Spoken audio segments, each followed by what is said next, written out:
Ever wanted to play PS1 games on your Xbox 360 with bad update or RGH? Well, with this video, I'll show you how to do just that in this simple tutorial.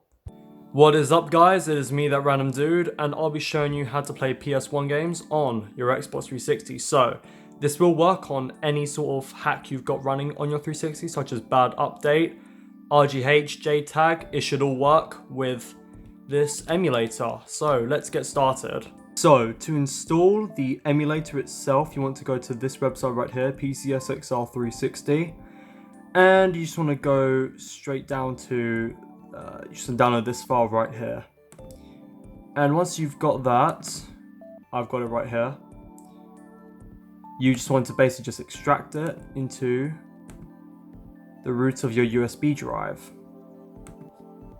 And also keep in mind, you will have a BIOS file, so you don't need to worry about getting BIOS files for this occasion.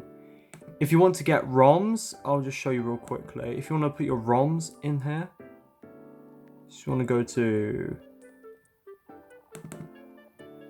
Yeah, you can just drag and drop your ROMs here. I have like Tekken 3 on here, so we can just move on to the next step. Okay, so once you have reinserted your USB drive into your 360 with the PCSXR emulator, you just want to go and click A on your XEX menu. And once you are on XEX menu, you just want to find where you put your PCSXR emulator. So it should be all the way down here for me. So PCSXR 360, and you just want to click on default.xex. So in the PCSXR menu, we start off in the ROMs folder, which is where you'd put your games.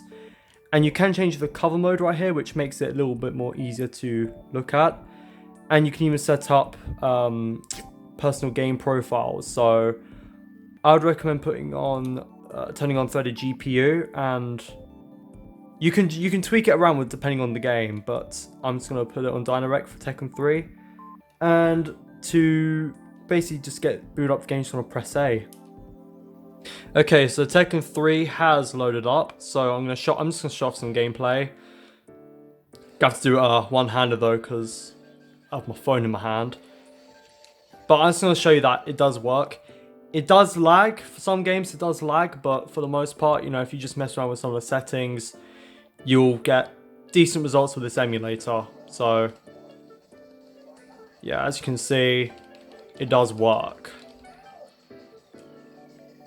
Now, I'm not sure if there is a way to go back to the menu from here. For me, I just go back to Xbox Home and yeah, I just exit the emulator from there. But the emulator does work. So if you guys have any questions, make sure to like and subscribe or comment, you know, if you have any questions.